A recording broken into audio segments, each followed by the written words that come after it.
8월 18일 월요일 세상이 찾는 위로의 말씀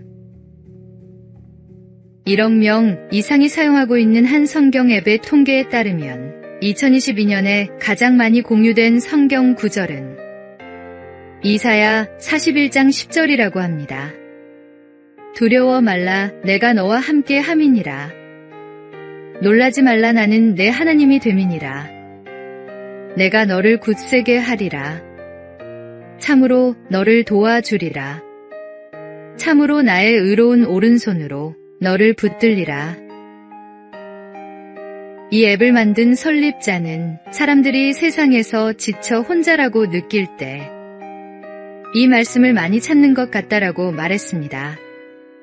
팬데믹으로 전 세계가 고통받았던 2020년에도 이 구절이 가장 많이 공유됐기 때문입니다.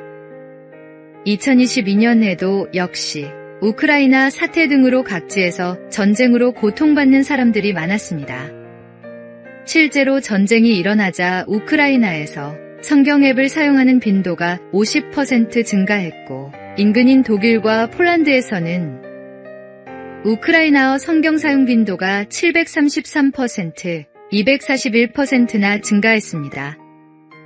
이 지역으로 피란을 떠난 우크라이나 난민들이 성경을 더 많이 읽었기 때문입니다. 불확실한 세상 속에서 살아가는 우리가 의지할 수 있는 것은 오직 변하지 않는 진리, 성경에 기록된 하나님의 말씀뿐입니다.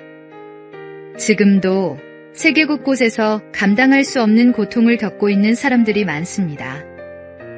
우리가 이들을 위해 해줄 수 있는 최고의 선물은 바로 말씀과 기도입니다. 말씀, 두려워하지 말라, 내가 너와 함께 함이라. 놀라지 말라, 나는 내 하나님이 됨이라. 오늘의 만나, 고통받는 이웃들을 위해 기도하며 그들에게 하나님의 말씀이 전해지도록 선교 사역을 후원하시기 바랍니다.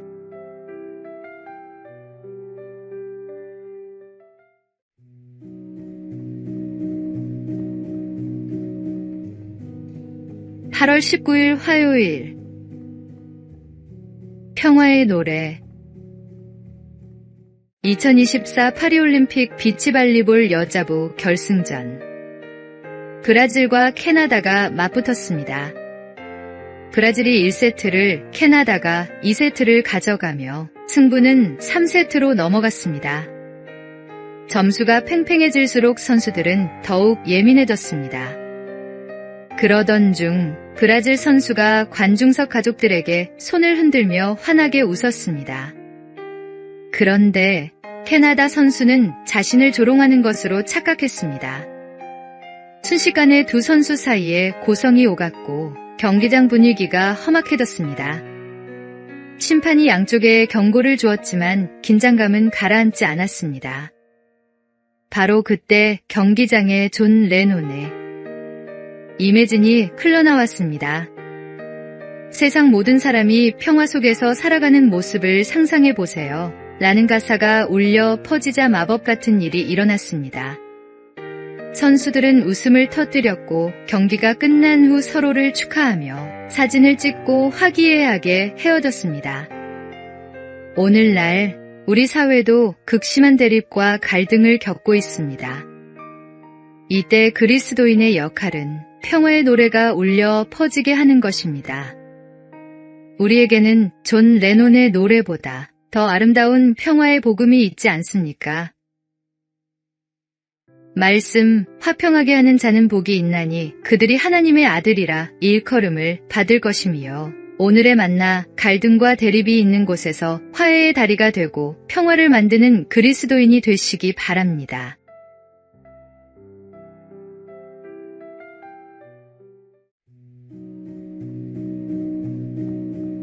(8월 20일) 수요일 하나님의 완벽한 창조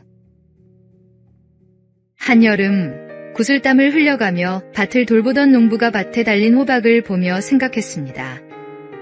하나님도 참 이렇게 연약한 줄기에 저런 커다란 호박이 열리게 하시다니. 나라면 훨씬 작은 열매가 열리게 할 텐데 말이야. 일을 마치고 나무 그늘에서 잠시 쉼을 청하던 농부는 이번엔 커다란 상수리나무를 보고 비슷한 생각을 했습니다. 아무리 생각해도 이상해. 하나님은 이토록 크고 굵은 나무에 왜 저런 작은 도토리가 맺히게 하셨을까? 나라면 여기에 호박같이 크고 탐스러운 열매가 맺히게 만들 텐데. 농부는 이런저런 생각을 하다가 그늘 아래서 잠이 들었습니다. 잠시 뒤 단잠을 자던 농부의 머리에 도토리가 떨어져 그만 잠이 깼습니다. 그 순간 농부는 큰 깨달음을 얻었습니다. 내 생각대로 호박과 도토리를 만들었으면 난 방금 죽었겠구나. 하나님, 정말 감사합니다. 프랑스 고전주의를 대표하는 시인이자 작가인 장드라 퐁텐이 쓴 우화입니다.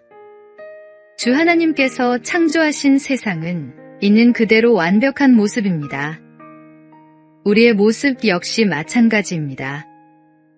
모든 것을 알맞게 창조하시고 때에 맞게 사용하실 주 하나님을 믿으며 오직 감사한 마음으로 하루를 살아가십시오. 말씀, 하나님이 지으신 그 모든 것을 보시기에 심히 좋았더라. 오늘의 만나, 하나님의 창조와 섭리가 완벽함을 인정하고 모든 상황에서 감사하는 마음으로 살아가시기 바랍니다.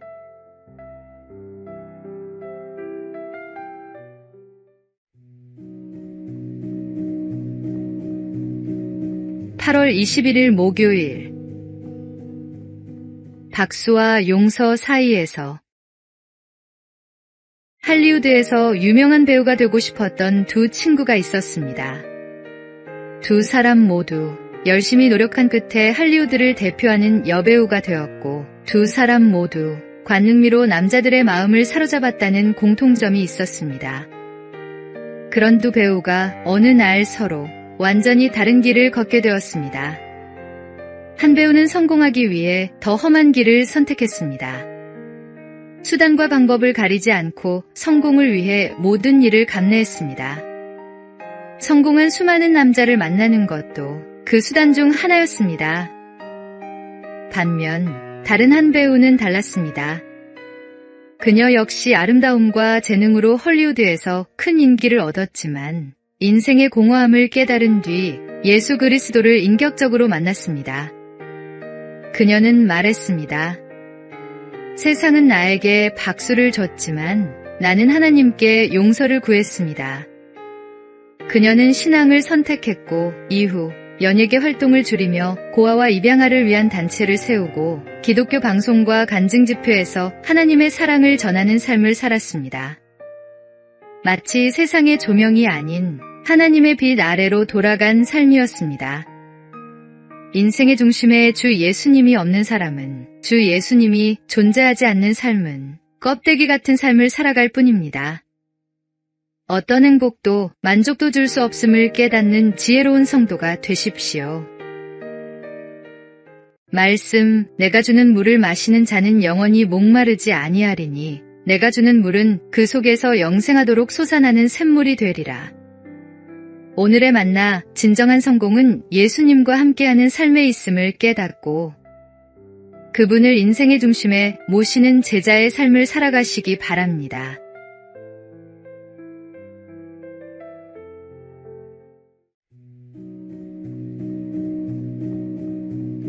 (8월 22일) 금요일. 하나님의 계획. 세계적인 클래식 공연장이자 뉴욕의 명소로 알려진 카네기홀은 누구의 이름에서 비롯된 것일까요? 바로 철강 산업으로 미국의 근대화를 이끈 인물, 철강왕 앤드류 카네기입니다. 그가 살았던 시대는 여성이 제대로 된 일자리를 얻기 매우 어려운 시기였습니다. 그러나 카네기는 젊은 여성들을 되도록 많이 직원으로 고용해야 한다고 주장했습니다. 이 말을 들은 한 간부는 반박했습니다. 여자는 남자보다 체력이 약하고 교육도 많이 받지 못했습니다. 여자를 채용할 여력이 있다면 남자를 더 많이 채용하십시오. 그러나 카네기의 대답은 확고했습니다. 내 경험으로 볼 때는 완전히 다릅니다. 여자가 남자보다 더 뛰어난 부분이 당연히 있습니다. 맞는 자리에 여자를 앉힌다면 오히려 남자보다 더 신뢰할 수 있습니다. 카네기는 모든 반대를 물리치고 당시 미국 기업 중에서는 최초로 여성을 전신통신원 책임자로 고용했습니다. 그뿐만 아니라 해외 진출에도 중요한 적임자로 여성을 선택했습니다. 실수가 더 적고 더욱 신뢰할 수 있다는 것이 그 이유였습니다. 주 하나님은 남자와 여자를 틀리게 창조하지 않고 다르게 창조하셨습니다. 누구나 조금만 생각해보면 깨달을 수 있는 당연한 창조의 이치를 억지로 회피한다면 가정과 사회, 문화가 바로 설 수 없게 됩니다.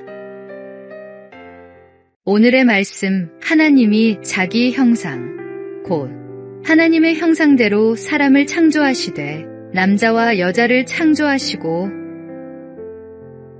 오늘의 만나, 하나님이 각자에게 주신 고유한 특성과 달란트를 인정하고 그것으로 하나님의 영광을 드러내는 삶을 살아가시기 바랍니다.